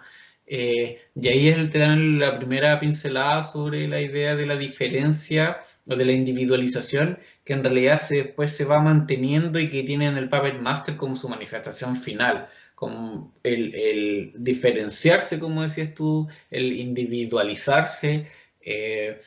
Y el marcar una diferencia, insisto, en este mar de información que utiliza él como concepto, eh, porque de esa manera pasas a hacer algo, ¿cachai? De lo contrario, en realidad eres más con la masa y te pierdes en la infinitud de la nada o de la existencia. Y esa, insisto, es como una constante que ves en la película y que para mí alimenta esta idea que te planteo sobre la necesidad o la relevancia del cuerpo en los sujetos en este caso, pues no por nada la niñita que aparece al final o el niño o del género que sea, por una parte, claro, se parece a Motoko, pero por otra parte tampoco es igual. Y está en un cuerpo de niña claramente, a pesar de que en teoría, no sé, no debiera ser un niño o lo es, no lo sabemos realmente. Eh, entonces hay un componente ahí que también es relevante, que también es significativo, que no es gratuito. Sí, en ese sentido lo que tú acabas de mencionar de la diferencia entre los que son 100% cyborg y que finalmente lo único que le queda de lo que fue su cuerpo humano es la conciencia, y los que todavía siguen manteniendo gran parte de su cuerpo, dígase, piel y carne y hueso, es algo que la película también se encarga en caracterizar en este caso con el personaje de Togusa, que es el tercer integrante de este equipo en el cual está tanto Batu como Kusanagi, que él es el más humano de todos y que al contrario de sus compañeros, él todavía ocupa un arma análoga. Él Exacto. todavía ocupa un arma que funciona, por decirlo de alguna manera, a la vieja escuela y que yo siento que está ahí para demostrarte que los mismos humanos están también asimilando recién cuáles son las consecuencias morales, no sé, a nivel también de trabajo, de lo que es compartir distintos tipos de escenario con estos seres que finalmente no dejan de ser entidades que están creadas por un principio superior. De hecho, en un momento la película también te lo dice que los cyborgs no son dueños de su propia existencia, sino que el gobierno son los que Y los manejan dueños. los dueños exactamente en este caso podría hasta nosotros interpelar que son los dueños del destino, y finalmente los personajes se sienten abrumados por la misma inmortalidad de las cuales se han visto, si al final es una conciencia, un cerebro orgánico que es escaneado y que es puesto en una coraza, en este caso el shell, la coraza, Exacto. eh, trascienden de la existencia mundana y se transforman en seres que prácticamente juegan a ser Dios. O sea, al final lo que nosotros nos diferencia, aparte de nuestra propia conciencia de que nosotros nos individualizamos como un yo, es que a diferencia de los otros seres vivos, nosotros sabemos que tenemos un punto finito y que ese punto finito es la muerte. Exacto. Que eso también me llama la atención, o me llamó la atención que plantearan ciertas discusiones sobre el alma, sobre el espíritu, que son cosas que uno generalmente tiene muy asociado a lo religioso, muy particularmente lo religioso, o yo por lo menos las tengo asociadas a esos conceptos alma, espíritu, pero acá no tienen ningún carácter religioso en absoluto, o por lo menos de una forma religiosa como... Sacramental. exacto, justamente. Y habla en algún momento de eso, como de ese espacio medio vacío que está en el cerebro, en la conciencia, que es justamente esto, alma, espíritu, existo, no existo, eh, que, insisto, mantiene la tendencia de descubrirse y como de definirse a sí mismo. En algún momento hablan también mucho sobre los recuerdos, sobre la memoria. Sobre, claro, está la clásica discusión como qué pasa si tus recuerdos son falsos o no, o la importancia que tienen los recuerdos, como pasa en películas como Blade Runner, por ejemplo. Pero en este caso se dice, por ejemplo, que los recuerdos son lo que han permitido, uno, a la humanidad avanzar, evolucionar, crecer, y dos, individualizarse, porque más allá de que los recuerdos puedan ser ilusiones, que puedan ser cosas que no son certeras, como la información, por ejemplo, a la que acceden las máquinas, eh, son justamente como son individuales y se deforman en el tiempo y se deforman en la memoria, entonces van diferenciándote del resto más allá de lo preciso que sean o no. Es como un poco la belleza de lo imperfecto. A pesar de lo paradójico que pueda sentir eso y pueda parecer eso, la película plantea ese tipo de cosas. Me acuerdo que hay una frase que anoté por aquí que me llamó mucho la atención, que hablaban de que como la experiencia y todo era como ver a través de un vidrio empañado, que siento que es como muy gráfica, pero también y muy certera. O sea, es como, claro, tú estás viendo la realidad, pero también hay cierto margen que está como borroso, que no es completamente claro, que Y no que tienes completamente eso, claro, y no lo ves totalmente. y que al final es una experiencia que simplemente los humanos somos capaces de identificar, o sea, nuestro mismo devenir y como tú bien dices, nosotros mismos vamos deformando nuestros recuerdos, nuestras añoranzas, pucha, nos identifican con nuestro principio de singularidad, o sea, no todas las personas recuerdan el mismo momento, no todas las personas, por más que hayan compartido el mismo instante, no todas las personas van a compartir la misma forma en la cual se vivió ese instante, y esa serie de condicionantes que nos configura a nosotros como humanos es lo que está buscando en este caso en la película el Puppet Master, que él por más que sea, no sé, una entidad que está hecha para robar, en la red se individualiza como ser, pero decide que quiere ser finito, que él quiere ser humano, que él, en este caso, cuando tiene la conversación con Kusanagi, cuando están haciendo la transmutación de los dos cerebros hacia la red, los dos, Básicamente haciendo el amor. exactamente, él lo que le dice es que él quiere, ¿cómo se llama?, tener conciencia de su muerte y que también quiere reproducirse. O sea, él singulariza a la experiencia del ser humano en esos dos estadios que, bueno, los que anteriormente mencioné, y sobre todo yo encuentro que es muy interesante el tema que él siendo todo lo magnánimo, todo lo funcional para lo que fue creado, él finalmente lo que quiere es reducirse a hacer, a experimentar lo mundano, no sé, lo obvio, lo que uno como persona da por sentado. Y en ese Eh, sentido la película, no, siento que ese tratamiento mental que tienen los personajes, por más que no entendamos que son entidades cyborgs, te plantea todo ese dilema que es psicológico, que es filosófico y que hasta nosotros mismos como ser humanos no nos hace sentido de hasta dónde llega nuestra propia humanidad.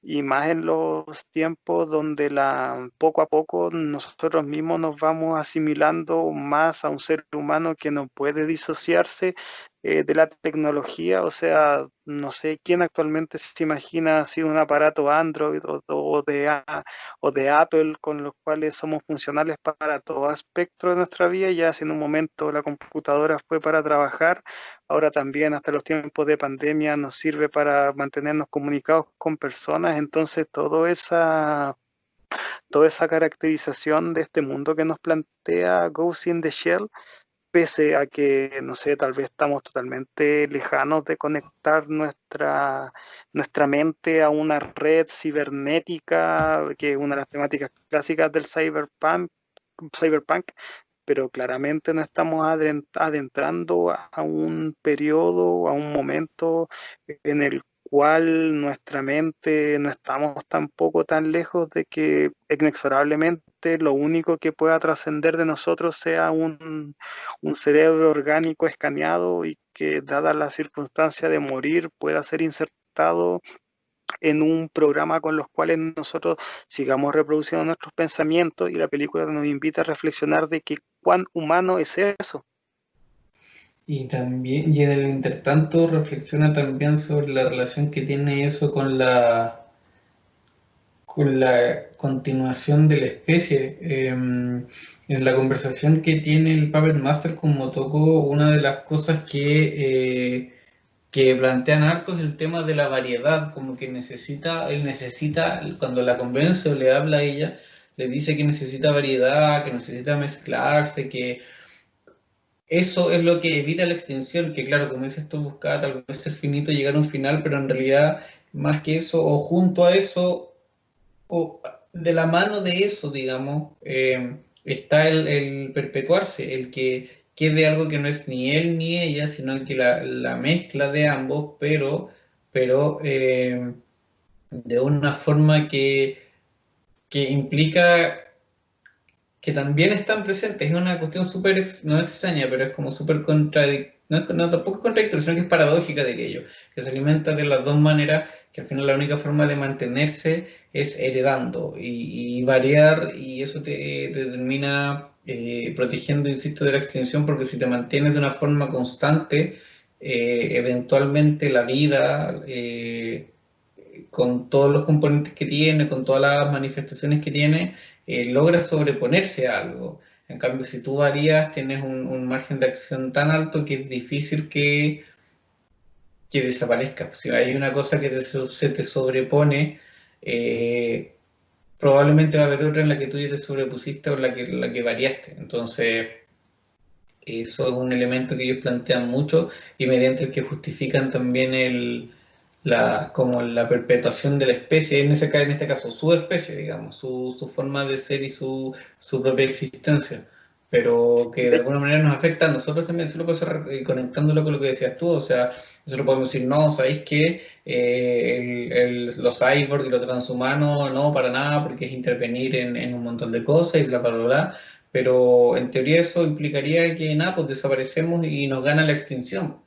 En cambio, si es que empezáis a mezclarte gente, personas con robots, empezáis a crear cyborgs y probablemente tal vez después van a hacer cyborgs, vas a ganar la extinción. Si no es tan complicado en ese sentido, o sea, lo complicado es ver qué decisión tomáis tú y por qué razones, pero los hechos están ahí, digamos, no es tan difícil. Y la ingeniería genética no es algo que está mucho más cerca de lo que estaba, no sé, a principios de los 2000. sí, pero por eso la película también adquiere como esta sensación de ser producciones tan visionarias, porque si Ujú, bien son películas, o sea, el manga tal vez un poquito anterior por la película del 95, eh, ujú.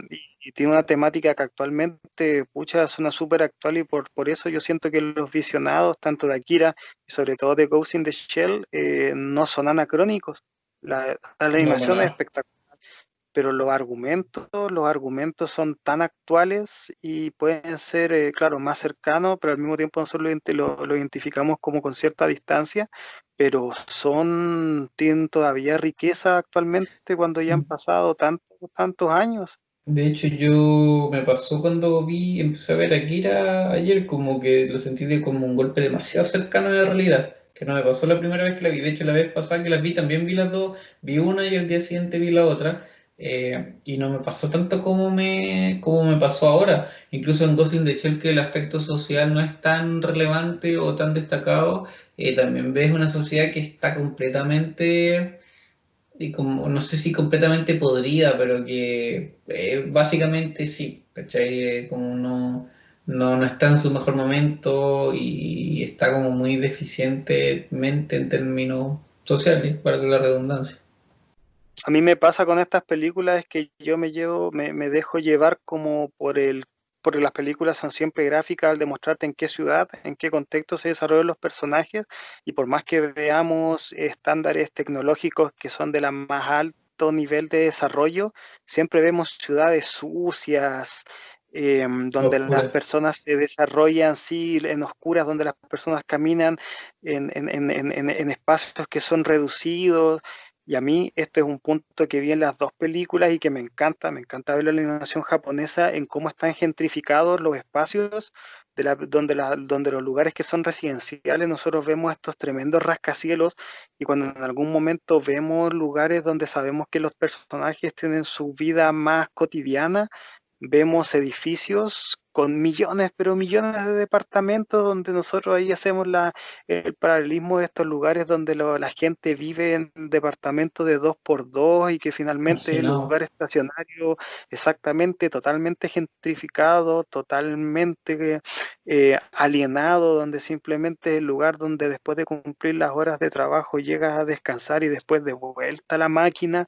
Entonces podemos hacer la visión que por más que la sociedad ha llegado a ese punto de tecnologización de todo, el ciudadano a pie sigue sintiendo la misma desprotección, la misma nivel de hastío que podría ser una sociedad que no tuviese este punto de alcance tecnológico. A mí me gusta ver eso en estas películas y siento que Ghost in the Shell, por más que no sea parte central de su trama, también te lo deja ver. También te deja ver cuáles son los lugares podridos, o sea, esas alcantarillas, esos lugares donde vemos que, no sé, las mismas latas tiradas, ahí te da, siento que es fundamental para entender la construcción de mundo que tienen estas películas.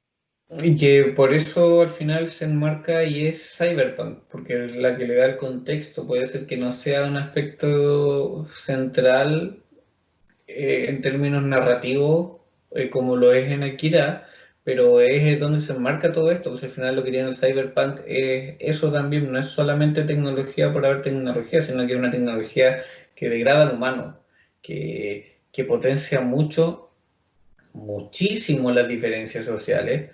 En algunos casos es como asquerosamente literal, no sé si has visto Altered Carbon, una serie de Netflix que es cyberpunk totalmente. ¿Sí? No, sabes Sí, que no le...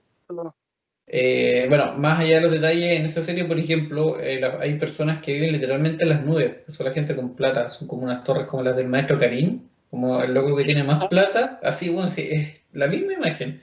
Eh, y la gente vive ahí, la gracia del Altered Carbon es básicamente personas que hay unos chips, unas placas que se le llaman, en la que básicamente está depositada tu información neuronal, tu mente, tu conciencia.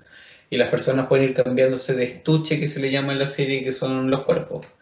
Eh, y por ejemplo, ahí es tan brutal el tema que estas personas que digo que viven en las nubes, ahí como allá arriba, asquerosamente arriba, Eh, por ejemplo, se descubre en una parte de la serie que tienen un club sexual en el que el fetiche sexual es básicamente matar prostitutas como robots, androides, hacer ni siquiera un fetichismo que sea como masoquista, sino que es eso, que es muerte en la consideración y el desprecio máximo de la vida y del respeto por justamente esto, por la accesibilidad, la posibilidad de la no muerte y de en realidad de tener tanta posibilidad tecnológica y tanto acceso que ya el alejamiento de las clases sociales ni siquiera es como teórico o práctico, sino que, o sea, es práctico, pero es como asquerosamente práctico, o sea, ya es demasiado, ¿cachai? Ya es más literal, no puede ser. Sí, oye, sabes que no conocía esa película, esa serie que mencionas y la temática está fuerte, o sea, la diferenciación de clases sociales en un contexto hipertecnologizado, una temática que se le puede sacar harto jugo y siento que no está del todo tocado en otras series, películas de la misma condición. No sé, pienso en los grandes clásicos del cyberpunk, los mismos libros, y parece que hay algunos que tienen, no sé, que te caracterizan dónde están situación, o sea, los personajes donde están puestos jerárquicamente no ahondan en ese sentido, así que me interesó ahí lo que acabas de mencionar. Aparte Y sí que además está, que estéticamente es muy cyberpunk, o sea, mucho neón, mucho edificio futurista. No, sí es buena, es agradable verla a la vista y es interesante y tiene harta acción igual, así que no, sí es bien buena la serie. Tiene dos sí, temporadas, de hecho. sí, no, bueno, y en ese caso, si es que es cyberpunk como tal, tiene que beber mucho de Ghost in the Shell, que Sí. son los autores que la señalan como una de las muestras más grandes del estilo y que también sirvió para llenar el camino de estar muy ligado a la estética, por más que esta sea más que nada creada a través del Neuromante de William Gibson, pero claro, el Neuromante es un libro, Ghost in the Shell sirvió para llevar todo esto a la pantalla, a lo gráfico, y no sé, no se me ocurren muchas más películas que jueguen con estas ideas de cielos oscuros, con neón, con personajes que conectan su conciencia a una red mayor y la película no tiene todos esos tópicos, por tanto es un deleite para los que gustamos de esta clase de historias y que, pucha, pese a que están adosadas con robots, con cosas que no están tan presentes, nos hablan de la condición humana, o sea, los dilemas de identidad son súper humanos, el tema de distinguirnos como seres más allá de lo que el otro te percibe, es un dilema que uno como persona consciente también puede desarrollar. Y claro, a pesar de lo que dices tú, yo ahí solo hago una salvedad que creo que la participación de los robots y de los androides, de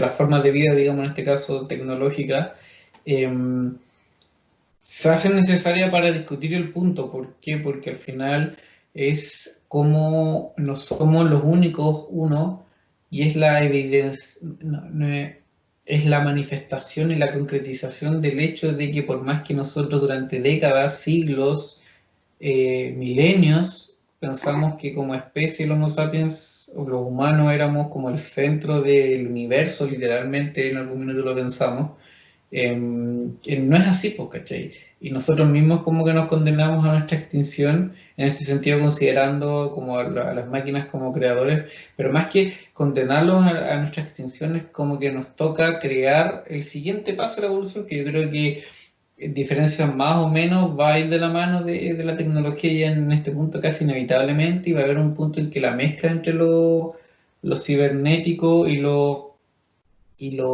biológico, lo humano, va a ser casi indistinguible, ¿cachai? Probablemente, no sé en cuánto tiempo vamos, pero va a haber un periodo en que yo creo que ya va a ser completamente natural y lógico y nosotros vamos a ser como solo un paréntesis, digamos, dentro de la evolución, que, cuyo único objetivo en realidad era como crear esto, darle este primer pie inicial y de ahí en realidad lo que venga, ya anda a saber uno que va a ser. pero por eso la película utiliza a los robots para eso. O sea, por eso me parece que los robots y los androides y los cyborgs y todas las variables de esto son importantes para esto, porque son la manifestación un poco, son los más cercanos que tenemos de momento.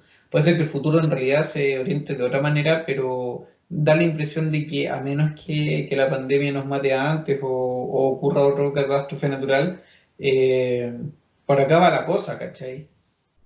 Sí, y en ese sentido, como tú bien dices, del paso de la evolución, la película en su última imagen, que es esta muñeca con la cual fue depositada la conciencia de la mayor que Kusanagi y que se enfrenta contra este mundo que al mismo tiempo se le plantea nueva, ella hace la reflexión de hasta dónde va a llegar, o sea, es la trascendencia por la trascendencia. Y en ese sentido la película toca en la tecla del cómo el ser humano, la piel y hueso, va a verse en algún momento superada, ya que nosotros mismos creamos ese estadio evolutivo. Y eso, pese a que es algo que se plantea al final de la película y que tal vez no se desarrolla como tal, también es un presunto filosófico que la película plantea y en ese sentido enriquece mucho la trama por más que no se depare en analizarlo, ya solamente con el hecho de planteártelo, ya es un ejercicio académico, un ejercicio mental que enriquece la experiencia de una película de estos quilates, que yo siento que no solamente se queda como en el espectáculo de los robots, de las batallas, de las conciencias artificiales que toman conciencia a sí mismas, sino que también te invita a otra clase de reflexión. En ese sentido, la película es punzante en eso y siento que no se queda como en la capita, no se queda En la en forma. planteártelo, claro, sino que también se encarga de ahondar en el fondo y que intenta que un personaje que pudiese ser tan ajeno como un cyborg tenga consideraciones tan humanas como la que podría tener la persona que la está viendo a través de la pantalla. De hecho, tomando o retomando lo primero que dijiste ahora último, cuando uno piensa en Akira y Ghost in the Shell, podría considerar que Ghost in the Shell es la más probable de las dos en tener muchas escenas de acción y de combate y de un montón de cosas más por el componente cyborg que tiene, pero es todo lo contrario. O sea, Ghost in the Shell debe tener un par al final casi y una por ahí, un par entre medio, pero son nada, ¿cachai? Y las escenas de acción como de pelea dura y pareja versus Akira, por ejemplo, que es una constante, no sé si un hilo conductor, pero es una constante por lo menos en cada cierto periodo de tiempo. Y que, insisto, responde al carácter que tiene la película, que en realidad es de plantear preguntas que no necesariamente se tienen que responder. Es discutir sobre una idea interesante, sobre el que los autores probablemente les pareció interesante y que por eso la crearon. Y en realidad tiene ahí el toque japonés de pensar bien las cosas y de no tener y de saber cómo ejecutar. Creo un poco eso, porque cuando uno ve las caricaturas de Occidente, bueno, siempre hay de todo un poco, pero tienden es mucho más superficial. Se me acaba de venir solo ahora pum, a la cabeza, estoy pensando en BoJack Horseman, en Rick and Morty me encanta, pero son la forma en que abordan, por ejemplo, estas crisis existenciales o estas dudas existenciales son mucho más espectaculares, no en el sentido como de lo grandilocuente, sino que en el sentido del espectáculo. Como con humor o con humor como negro, digamos, como depresivo de alguna manera, con consideraciones mucho más eh, externas que internas, como desde la relación de las personas y como externalizando la discusión. En cambio, en Ghost in the Shell es una discusión mucho más internalizada. Onda, es tan internalizada que la discusión más profunda que tienen hacia el final la tienen solo entre el Puppet Master y Motoko solos y nadie más los escucha. O sea, eventualmente los escuchan, pero se da a entender que es súper difícil escucharlos. Entonces, a ese nivel de introspección estamos hablando. El tono, por lo menos en el japonés, yo la vi en japonés, no sé cómo serán los doblajes inglés o español si es que hay, Motoko habla de una forma súper pausada, con un tono súper bajo, entonces eso mantiene esa lentitud, esa reflexión, esa introspección que tiene la misma película en el momento de abordar esto, que para mí es muy del japonés, porque, insisto, difiere demasiado de las pocas referencias, por lo menos que tengo yo en términos de caricatura eh, existencialistas, digamos, occidentales y más que occidentales norteamericanas. Sí, en ese sentido los japoneses juegan con un lenguaje que, a ver, a veces peca de expositivo para que la motivación de los personajes quede totalmente patente, latente, y que la persona no se pierda lo menor posible de la trama, pero los subtextos que tienen, no sé, a nivel de identidad, siento que las obras adquieren otro nivel de grandeza, de trascendencia, que no se vuelven anacrónicas, porque si tú hablas de algo eh, a ver, con una condicionante que estaba presente, no sé, vuelvo al pensamiento de un filósofo moderno como Descartes, y que lo trata, no sé, tantos años después, en pleno siglo XX, y después estamos en el siglo XXI, y te sigue haciendo sentido, es que la paleta de colores en los cuales se mueven esa clase de temática pasa cualquier tipo de presión, de paso del tiempo, y se vuelve simplemente ahondar en la condición humana, y que va a ser las condicionantes que por siempre nos van a delimitar como especie. O sea, ya cuando tal vez trascendamos este estadio en el cual nos encontremos, también otras sean las condicionantes, pero actualmente nosotros como ser humano conscientes de nuestra propia existencia, el ahondar en torno a nuestra propia identidad y qué nos diferencia de otros, siento que es algo que nos va a hacer sentido por siempre, y por eso siento que es tan necesario que estas películas sean constantemente revisionadas, y que las nuevas generaciones que también las revisiten, porque yo siento actualmente que ya no se hacen, bueno, salvaguardando tal vez algunas excusas, algunos casos atípicos, como en el caso vimos la semana pasada de Alex Garland. Ya no hay mucha película, seriales de ficción que estén tratando esta clase de interrogantes. Por eso Ghost in the Shell, al menos de las dos, siento que es la que más me gusta, porque lo que plantea es mucho más interesante, no se basa tanto en el artificio, la historia que se cuenta, aparte de ser entretenida de ver, te plantea preguntas que constantemente te están rondando en la cabeza, y que son películas que te enriquecen a uno como espectador. No se quedan simplemente en la imagen, que es muy fácil caer en eso en la animación. De hecho, para mí una idea que se me vino viendo la película es que constantemente nosotros estamos viendo cuerpos desnudos, pero uno no puede pensar de que la dirección de arte eligió esto simplemente para tener tetas en la pantalla, sino que es funcional en el caso de mostrarte cómo un cuerpo nace bien a la vida, si al final el tránsito que tiene la mayor Kusanagi es su nacimiento como cyborg, que nos lo muestra en un sueño, la muerte cuando ella abandona su corporalidad, una vez que tiene este encuentro con el tanque en el Museo de Historia Natural, y finalmente el tránsito de la muerte y la resurrección es prácticamente un transitar bíblico que te muestra la pantalla, que no tiene que ser algo que esté explícito, pero que si tú no analizas, pucha, la película se te abre mucho, mucho más.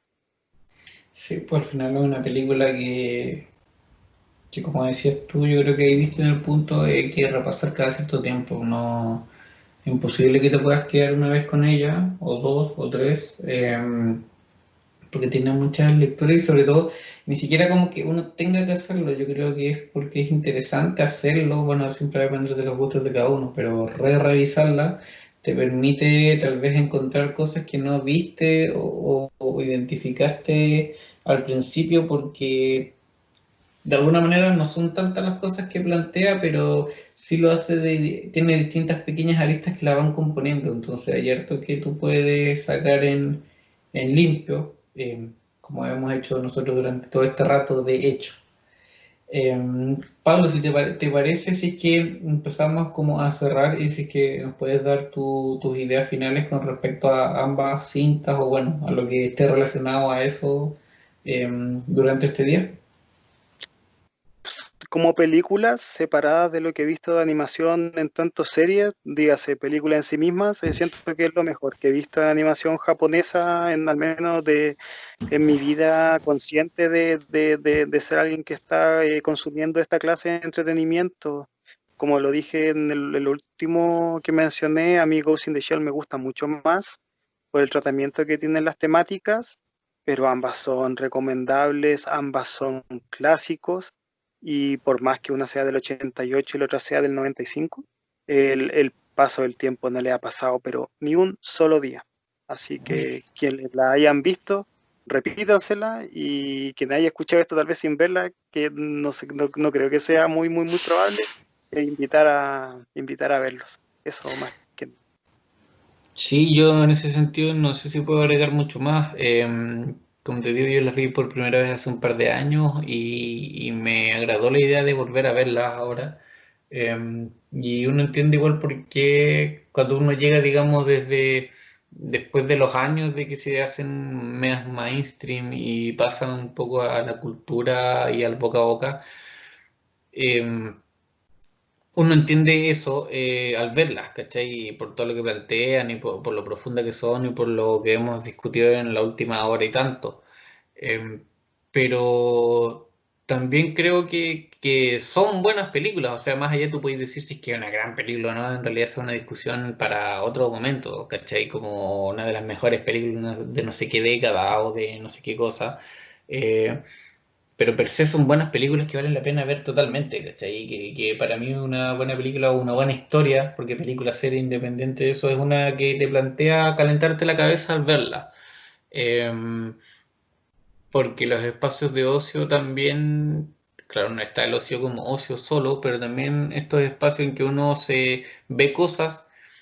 A ver, en la sociedad en la que estamos hoy en día, de nuevo vuelvo a lo neoliberalizado, el ocio también es considerado como un espacio de consumo y de producción, en el que tienes que invertir en la imagen de ti mismo o en ti mismo de plano, y dentro de esa inversión están los programas, los contenidos audiovisuales.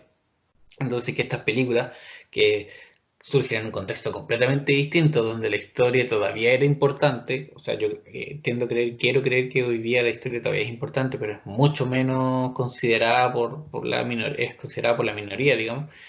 eh, Tener historias que plantean cosas en una sociedad donde no se potencia ni se promueve el planteamiento de cosas y el planteamiento de preguntas, me parece que es bueno y que debe destacarse y defenderse y ojalá difundirse, ¿cachai?